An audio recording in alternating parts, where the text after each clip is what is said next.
Hello, kiddies. This is John Kassir, the voice of the Crypt Keeper.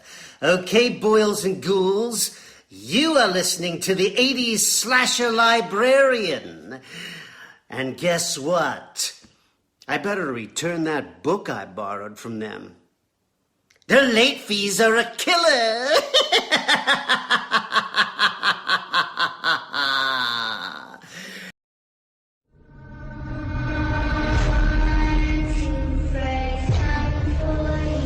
Be seen in your dream.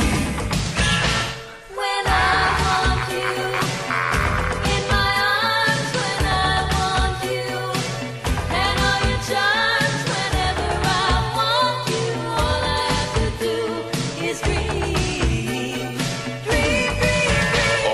When I feel blue in the night and I need you to hold me tight. Whenever I want you, all I have to do is dream. Just remember, I can make you mine, taste your lips of wine, anytime, night or day. The only trouble is, gee whiz, I'm dreaming my life away. I need you so that I could die. Miles to Go Before I Sleep, Part 2. He was traveling now, moving outward, going far, Minnesota, Idaho, Nevada, Arizona, driving in his van, stopping in small towns, killing, moving on. He kept a memento from each child, an ear, a tooth, a finger.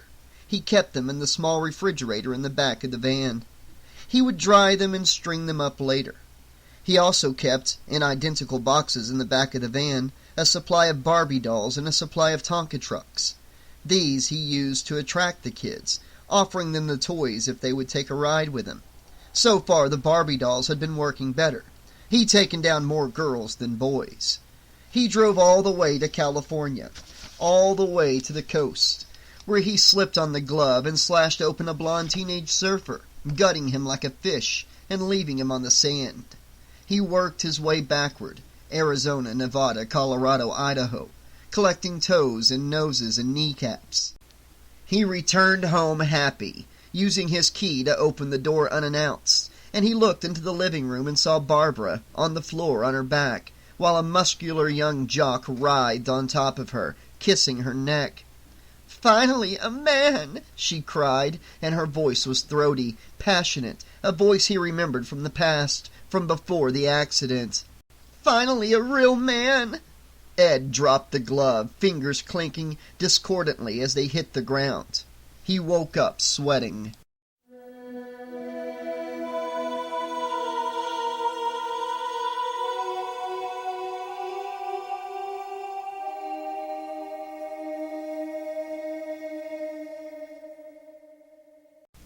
He felt guilty in the morning, ashamed of the dream he'd had, and he was almost glad that Lisa left early and did not stay for breakfast.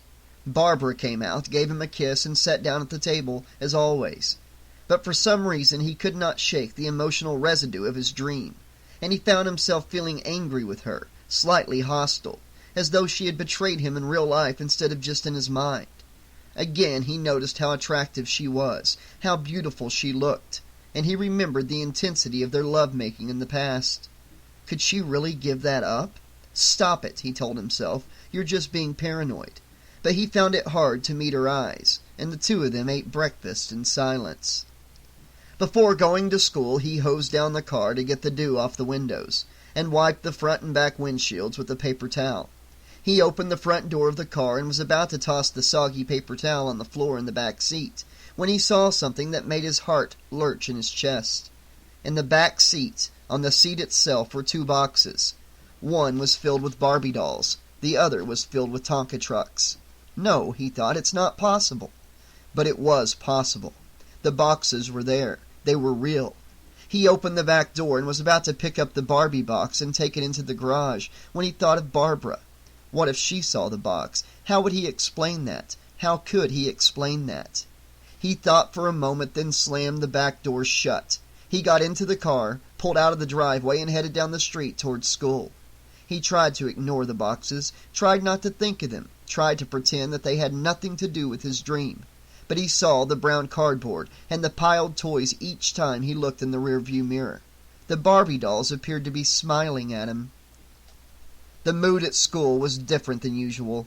The kids, when they came in, were more subdued, quieter, and many of them seemed cowed, somehow scared. The normal hallway horseplay was absent, replaced by a quiet solemnity. Something had happened, and he soon found out from one of the teachers what it was. Kathy Epstein had died in her sleep last night. Ed's first thought was for Lisa. Had his daughter been planning to ride with Kathy this morning? He wasn't sure, but he didn't think so. He would have heard by now. She would have run back home. "It's always a shock when someone dies this young," the teacher said. "It's especially shocking to students who don't think that something like this can happen to them. It's always sobering." "Yeah," Ed admitted. He felt a tap on his shoulder, and he turned around to see Lisa standing behind him. Her eyes were red and puffy, tears rolling down her cheeks. "Oh, Daddy," she said, and the tense awkwardness that existed between them for the past few days was gone. "Kathy's dead." He put his arm around her, hugged her. "I know, sweetie." "She was only 16. He patted her back. "I know." A group of football players walked by. One of them, the biggest, Hogan? Was that his name? Grinned. "Incest," he said. His buddies laughed. Lisa cried even harder, burying her face in his shoulder, and Ed felt like smacking the kid across his stupid face. Damn punk. He glared at the kid, who looked quickly away. He found himself thinking of Kathy, of the last time he'd seen her. "Where did you get that sweater?" And he suddenly remembered that he had dreamed about Kathy last night, that he had dreamed of stalking her, wearing the fingers and stalking her. He had dreamed of killing her. He swallowed hard, feeling cold. Lisa continued to cry against him, but his reassurances were on autopilot now, automatic, unthinking. He found himself wondering if other kids had died last night in their sleep. Kids in Minnesota, Idaho, Arizona, Nevada.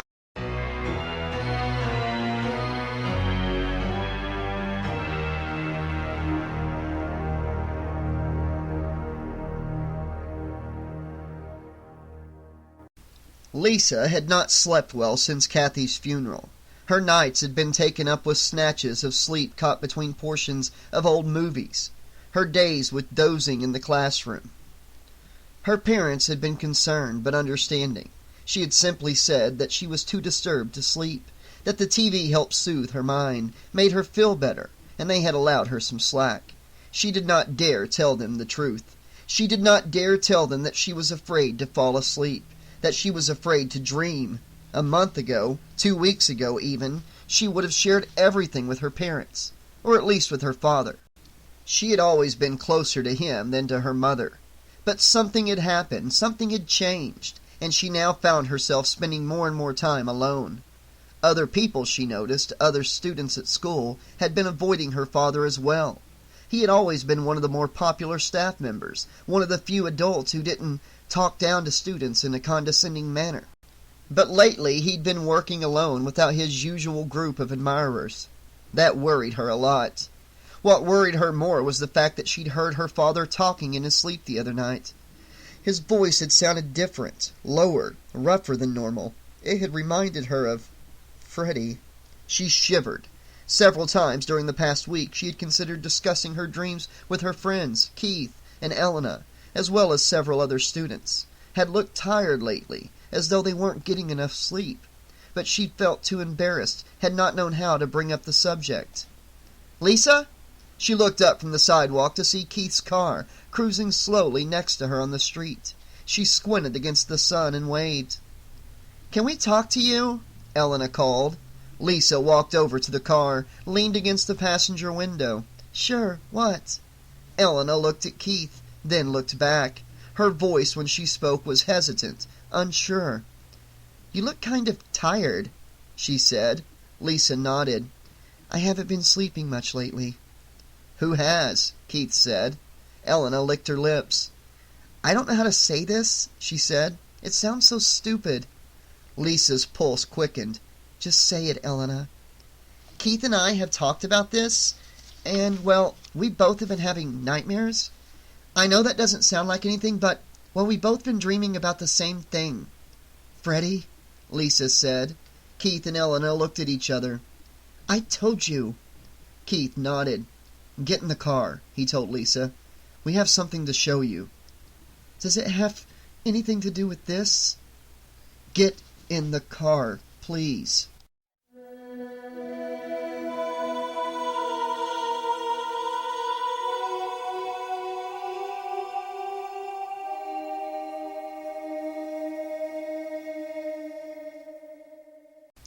"15 minutes later, Keith's Honda pulled in front of a large empty factory in the middle of the industrial section of town. We're here, he said. The three of them got out of the car. Lisa shivered, cold, though the temperature this afternoon was well into the 80s. She stared at the newly built structure before them.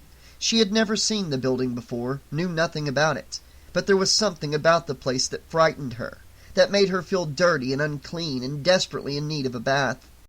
It was an almost physical sensation, and she had to force herself to look at it and not turn away. Okay, she said. We're here. What's all this about? This was where he was killed, Elena said. Who? Keith looked at her. Freddy. Now she had a reason for the fear, and as she looked at the recently painted facade, she saw it for what it was, a whitewashing of the past, an attempt to put a happy face on a place that was not happy at all. The building might be merely brick and mortar, glass and metal, construction materials, but there was something of him in there too. Freddy, and that was what made the place seem wrong, evil. She stared at one of the front windows, squinting her eyes against the glare of the late afternoon sun, and she thought she could see an older building behind this new one, a decrepit factory, burned and razed. She turned toward Keith, facing him. What happened? She asked. He swallowed. Well, first of all, I guess I should tell you how we found out about this. I don't care how you found out about it. Just tell me what happened. Okay, I know this sounds like TV movie territory, but Freddy was a child molester. A child killer, Elena corrected. Anyways, he was freed on a technicality in the early 70s. The kid's parents must have seen too many Charles Bronson flicks or something, because after he was released, they followed him. They followed him here. He was up in the boiler room, supposedly playing with the bloody clothes of one of the kids he'd killed, talking to himself. He had on, the glove, his fingers, and he was like shredding the clothes. The parents, well, they'd brought along some gasoline. He cleared his throat. They burned down the building. They killed him. Oh my God, Lisa breathed. The scary part is that he didn't seem to care. He didn't fight back or anything. I don't know if this part is true or not, but his last words were supposed to be, I have promises to keep and miles to go before I sleep. Keith took a deep breath. He said this while he was on fire, while he was burning up. Jesus Christ. And then he started laughing. Why here? Why did he come here? This was where he took all his victims. This was where he killed them. Yeah, but I mean, why did he take them here? He had the keys. Listen, he was a janitor. A janitor. The goosebumps sped down Lisa's arm. She thought of her father, of the strange look she had seen lately on his face. They were silent for a moment, looking at each other. And though none of them said anything, they each felt scared and suddenly very vulnerable. Can we go inside? Lisa asked. I want to see something. Elena nodded. You want to see if it looks like your dream? Yes, me too. Keith walked across the unlandscaped ground and picked up a chunk of concrete that was lying amidst the detritus of leftover construction materials. That's why we're here, he said. He started walking toward the side of the building. Come on, there has to be a back door or a window or something. We'll break in. They didn't have to break in. One of the side doors was unlocked, and they opened it easily, checking to make sure they weren't seen, then darted inside. There were no lights in the building, but a diffused illumination came from somewhere. windows, skylights, and they wandered through a series of empty rooms. "Wait a minute," Lisa said, cocking her head. "I hear something." "I don't." "Shh!" Now they all heard it. A pumping or pounding, a rhythmic mechanical sound coming from the floor above them. "Upstairs," Keith said. They followed his lead, down a series of steps, then up, and then they were in the boiler room. Lisa recognized it from her dream, and she could tell from the expressions on their faces that Keith and Elena did too. She stood in place, unmoving. The air smelled of coal and chemicals and heavy copper, of fires and smelting, with an undercurrent of something sweeter, something slightly sickening that made her want to gag. Around her were the machines, their rhythmic pumping loud, even faintly hypnotic. Above her, a series of catwalks that followed the straight paths of the huge pipes. The ground beneath her feet was slippery black concrete. She took a tentative step forward. The air here was hot and humid, dripping with condensation. Steam hissed from various pipes and gauges. Even if she had not known what had happened here, she would have sensed that something was not right about this place. There was something frightening in this room, an undeniable sense of wrongness that could not be hidden or disguised, to which even the most insensitive individual would have responded. This was where the living Freddy had murdered a host of innocent children, where he had slowly and lovingly slit their throats, playing his hideous blood games. This was where the dead Freddy now took children in their dreams. "Let's get out of here," Elena said. Her voice was high and terrified. Keith took a step forward. "Wait a minute. I want to—" "Let's get out of here!" Elena screamed. Her voice echoed, disappearing into the rumble of the machinery. Lisa looked around the edge of a boiler. The concrete here was darker than everywhere else, but she saw against the blackness a wisp of white. She bent down to look, frowning, and she leaped back as though shot. Her father's handkerchief. It was her father's handkerchief. One of the set she had given him last year for Father's Day. No, it just looked like her father's handkerchief. It wasn't. It couldn't be. "What is it?" Keith demanded, coming up behind her. Lisa turned around, shaking her head, trying to quell the panic in her breast. "Nothing," she said. "Let's just get out of here." "What did you see?" "Nothing!" He pushed past her, picked up the small square of white cloth. "This. Lisa, what is it?"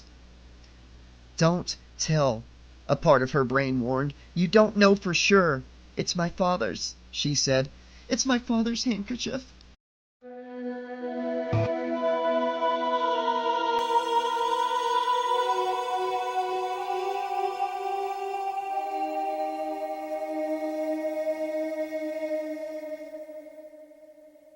Ed felt strange this evening. It was not merely the way Lisa looked at him with that snotty, suspicious expression she'd been putting on the past week. It was not merely the fact that he had gotten rid of the boxes in his car and they had come back again and again. No, it was something else, something different, and it made him restless. He sped through dinner, wolfing down his food, ignoring the shared glances of his wife and daughter. He tried to read, tried to watch TV, but always he found himself walking anxiously through the house, prowling about. Then he realized what was wrong. He was bored with being awake. He wanted to be asleep. He should have been frightened, and he knew he should have been frightened, but he wasn't, and he didn't care. He glanced over at Barbara sitting on the couch, watching a cable movie. Did she look different today? She did. She looked happier or healthier or something. Her skin looked flush, like she'd gotten a tan. Or had sex. Could that be possible? For the first time in nearly a week he felt apprehensive, unsure of himself. The cocky, almost arrogant self-confidence that had been his since he'd started dreaming that he was Freddy, whole again, had left, replaced by the old self-doubts. He studied Barbara's face. God, she was pretty, and she was still young. It was only natural for her to want— No, a part of his mind said, a cold, strange part that would brook no argument.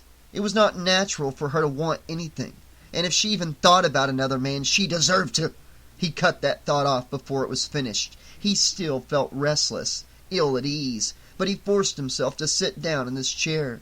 He stared blankly for a moment at the tripe on the television, then looked at Barbara and Lisa out of the corner of his eye. God, he wanted to sleep. He faked a yawn, a loud, melodramatic yawn that quickly got both Barbara's and Lisa's attention. "I'm tired," he said. "I think I'll hit the hay." "Okay," Barbara said. Lisa simply stared at him. Before, he would have kissed them both good night, but tonight he didn't feel like kissing anybody. He walked down the hallway to the bedroom, where he took from the closet his sweater and the hat that he had purchased the other day. He put them both on and crawled into bed, closing his eyes and smiling. He couldn't wait to sleep. He couldn't wait to dream.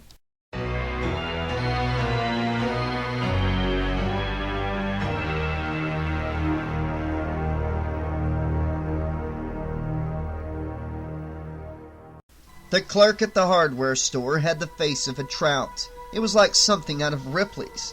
Elena tried not to stare as she made her way past the cash register toward the gardening section, but she could not help glancing to the side as she passed the clerk. Above the white-collared neck of his shirt protruded an elongated head, shiny with gray scales. Beneath carefully parted hair bulged two huge gelatinous eyes. The man had no nose, but his lipless, O-shaped mouth opened and closed in rhythmic counterpoint to the sound of her footsteps on the tile. Elena hurried down an aisle, desperate to hide herself as far from the clerk as possible. She should have turned around and walked out the instant she had seen him, but in an extension of the polite pity she felt for the handicapped, she had not wanted to hurt his feelings and had decided to pretend she hadn't noticed his deformity. It was a decision she now regretted. The hardware store was quiet, apparently empty of customers save for her, and there was no way she could walk back outside without attracting the clerk's attention. She stared at the shelves before her, but where there should have been nuts and bolts, pipes, and plumbing fixtures, she saw only row after row of different-sized Barbie dolls. Her heart started pounding. She was suddenly afraid of something much worse than the fish-headed clerk. She ran back down the aisle the way she had come. Her footsteps were loud, but they were not loud enough to cover the heavy, awkward thud of the work boots behind her. She was being chased by Freddy. She did not dare turn around. If she saw him, her legs would turn to jelly, and she would not be able to run. The aisle opened out. She could see the doorway up ahead, and Freddy was standing behind the cash register. Impaled on his razor fingers was the bloody trout head of the sales clerk. The monster licked one of the fish eyeballs, bit down, and green juice squirted out. He grinned at her, his rotted teeth square and crooked, and somehow too small for his head. "Delicious," he said. "Want to try a bite?" "Run," she told herself. "Run!" But her body would not obey. Freddy walked slowly around the register counter. His arm dropped to his side. The fish head fell to the floor with a muted squish. He beckoned to her with a bloody razor finger. The metal clicked loudly in the silent store. "I like all kinds of fish," he said. And then he was standing next to her, and then his arms were around her, and then she was screaming.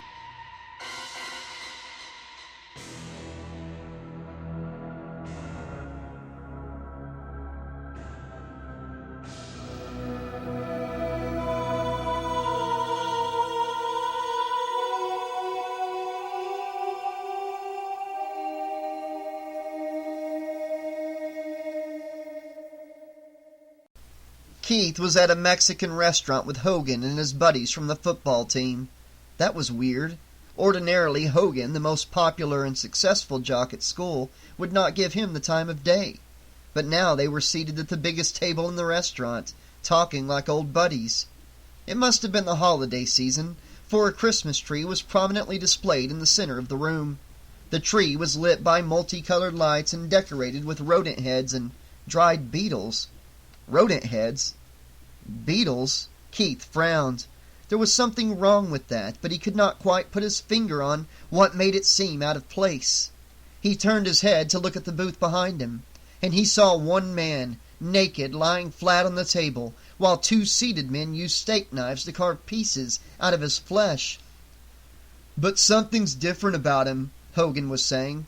"He doesn't seem like Mr. Williams. I passed by him the other day in the hall, and just looking at him gave me the creeps." The waiter arrived and placed before them large plates on which were perched Tonka trucks. Be careful, The waiter said. the plates are hot. Keith looked down at the truck on his plate, then looked up. And he was then in the bathroom near the boys' locker room at school. Hogan and the other football players were standing around him, but they were all silent. He realized that they were scared. There was a low rumble, a deep, sin surround sound, and the door to the bathroom flew open with a loud crash. "It's the coach," Hogan said. His face was bleached white. Keith turned to face the door, and it was Freddy. Today we learn about hygiene. Freddy said. Grinning, he held up a toothbrush. Only instead of bristles, hundreds of tiny pins and needles were embedded in the red plastic of the handle. He pointed toward Jimmy Heath, the smallest football player on the team. Take it, he said. He chuckled as the frightened boy took the toothbrush from his hand. You have to brush after every meal, he said. It's the only way to get rid of that plaque and that enamel and those gums. Jimmy began to brush. The needles scraped loudly against his teeth. Blood began to flow from his mouth down his chin. Laughing, Freddy moved forward and put an arm around Keith. Razor fingers dangled suggestively over Keith's shoulder. I'm gonna show you how to take a shower. Keith wanted to escape, wanted to run, but he could do nothing as Freddy led him across the bathroom, into the locker room and over to the showers. He felt his clothes being ripped off, felt himself pushed into the tile, and then painful jets of scalding water were hitting him in the face. He screamed in agony. Scrub good, Freddy said. He speared a bar of soap with one of his razor fingers and began scraping the soap and the fingers across Keith's chest. The blood flowed thickly onto the tile and slowly, swirlingly, down the drain.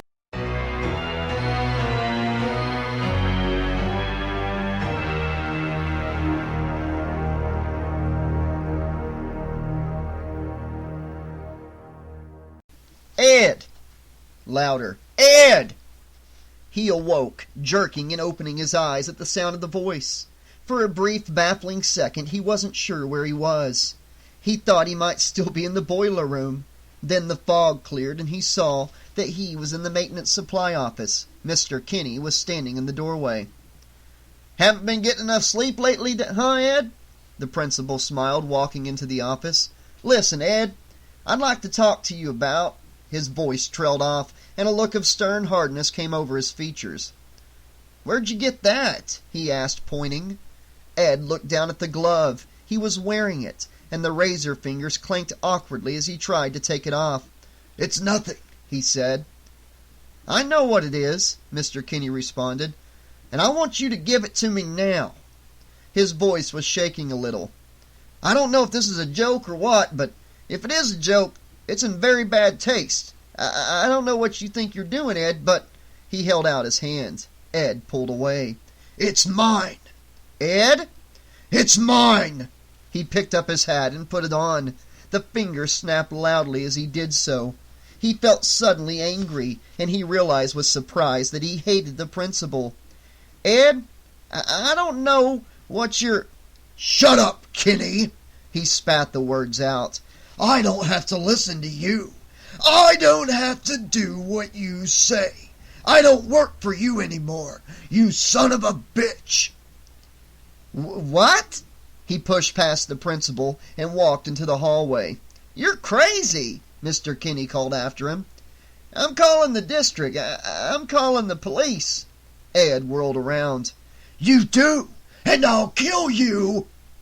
He turned his back on the principal and walked down the hallway, out of the building.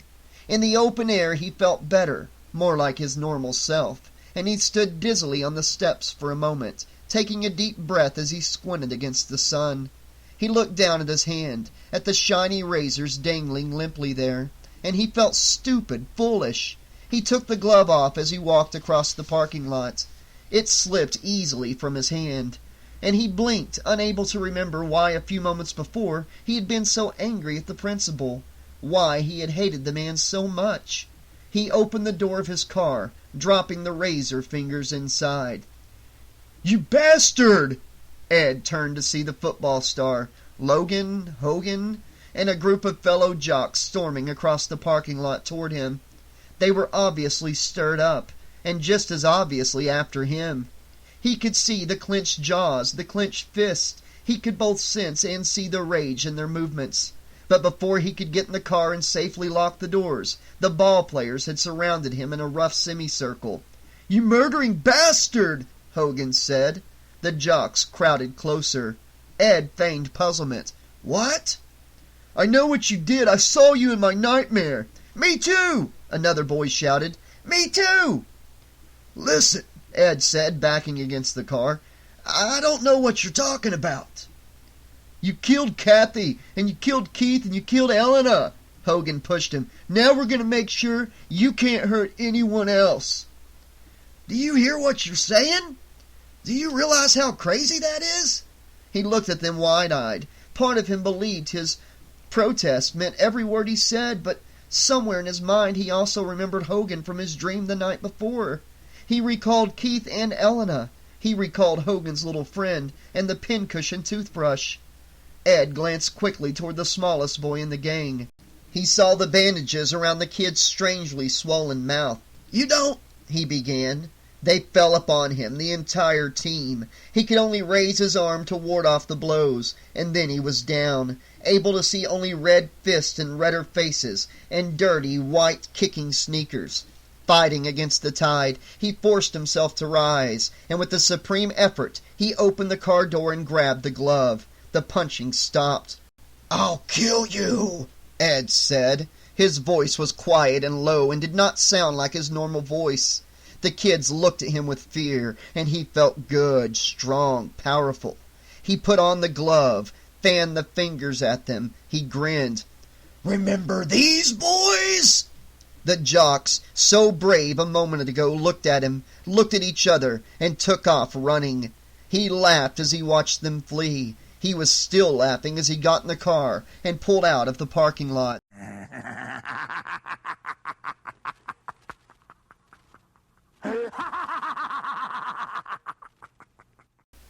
Lisa tapped her foot nervously against the floor of the phone booth. Keith and Elena, dead, both dead. She wiped her forehead. She was hot, sweating. Her top stuck to her body. Her bra felt too tight, and she could smell the sour stench of her own sweat. She wiped her cheeks, and the phone rang. Again and again. On the fourth ring, the answering machine kicked in. She heard a recording of her mother's slow, patient voice. "Please, Mom," she thought, "pick up the phone." But the message ended without anyone answering, and Lisa said what she had to say, talking fast, the words spilling out. "Mom," she said breathlessly, "it's me. I want you to get out of the house now before Daddy gets home. I can't explain, but you have to get out of there. Don't tell Daddy where you're going. I have some money, and I'm taking the bus to Chicago. Grandma's. Call me or meet me there, but don't tell Daddy. He's dangerous." In her mind, as she spoke, she saw the burned man of last night's dream, Freddy. He had not seen her, had been making his way toward a hardware store, and had not noticed her sitting in one of the cars on the busy street. But she had seen him. His face had been different, more angular, more cruel. But the way he moved, the way he walked, reminded her of her father. He had been wearing her father's red and green sweater, and her father's hat. She had known then for sure. She closed her eyes before hanging up the phone. "I love you, Mom," she said. She closed her eyes, swallowing hard, leaning against the half glass of the booth. She prayed. For the first time since she had stopped going to Sunday school in 4th grade, she prayed. She hoped God heard her.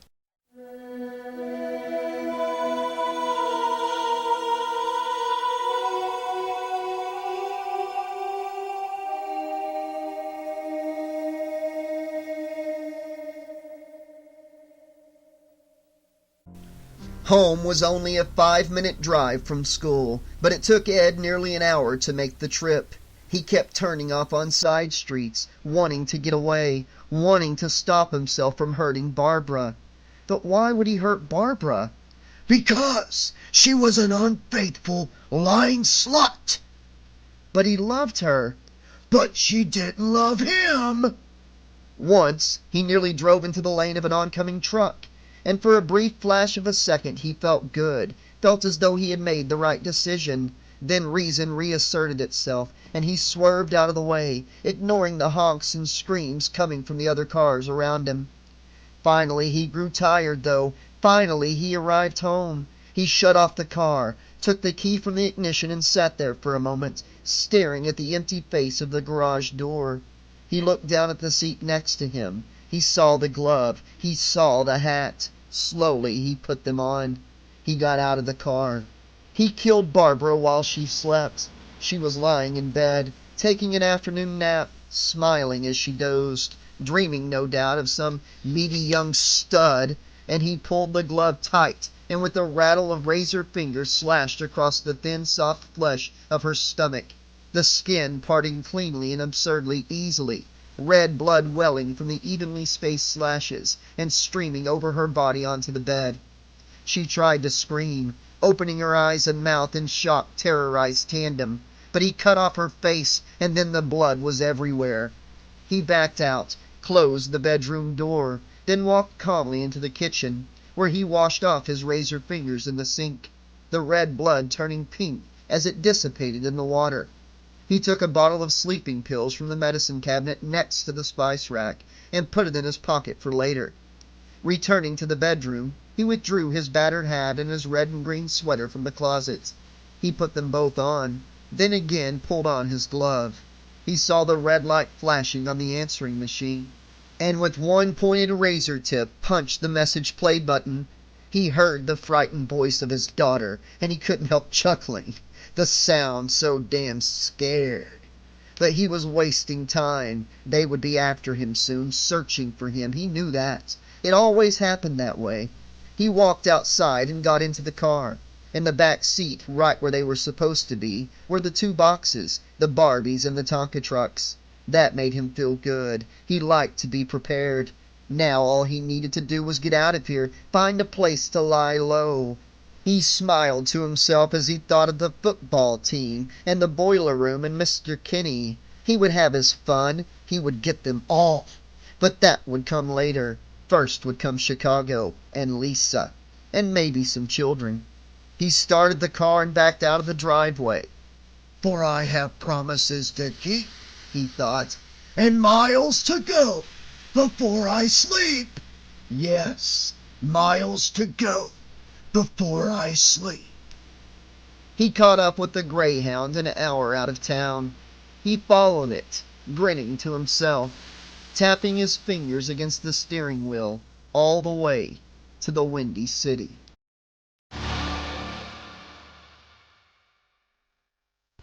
Okay, Slashaholics, this has been Miles to Go Before I Sleep by Bentley Little. I really enjoyed this one. This was the conclusion. This was part 2 of 2. I thought the writer had a pretty good grasp of Freddy and the dreamscape and the boiler room and all that. I'm a little bit confused. Did Freddy, possess some random guy, or was this Freddy and he forgot he was Freddy? Was he reincarnated?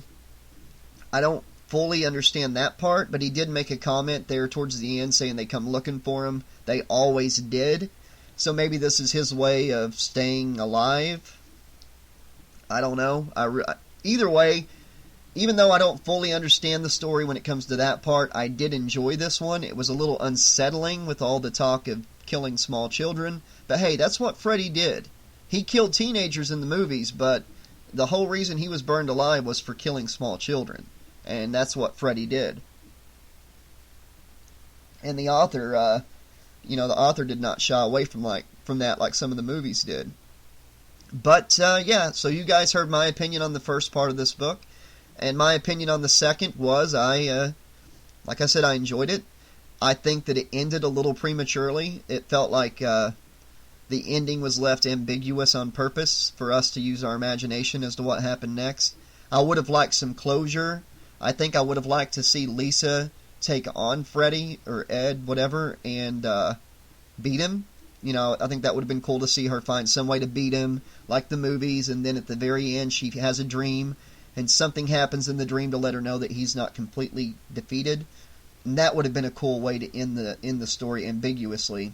Like a big old scene where they fight, and she looks like she wins, and she thinks it's all over, but in true Elm Street movie style, then at the very end something happens where you're left wondering, wait, is he really dead? Did she really beat him? But that isn't what happened. We got the ending we got, and we're left with him heading towards the Windy City to catch up with his daughter, or Ed's daughter, and kill her. So guys, what did you think of Miles to Go Before I Sleep? Drop your comment in the comment section below. I love discussing these books with you. I'll be back very soon with the final short story from this book. It's called Dead Highways, Lost Roads. I'm looking forward to that one. It's going to be a 3-parter. It's the longest short story in the book. But I'll put those 3 parts out over the next few days. And then I'll edit together the entire book into an unabridged version of Nightmares on Elm Street, Freddy Krueger's 7 Sweetest Dreams. I'm looking forward to that. And as always, tonight's upload was brought to you by our patrons on the Patreon page. Carl Eakins, Catherine McClear, Cecilia Spears, Sean Campbell in Hawaii. Thank you guys for helping this channel continue to go and grow for years to come.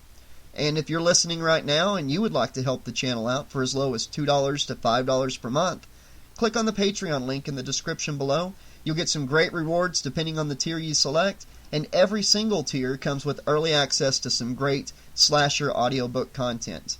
The early access Patreon exclusive currently is Halloween Part 3 Season of the Witch, the novelization by Jack Martin.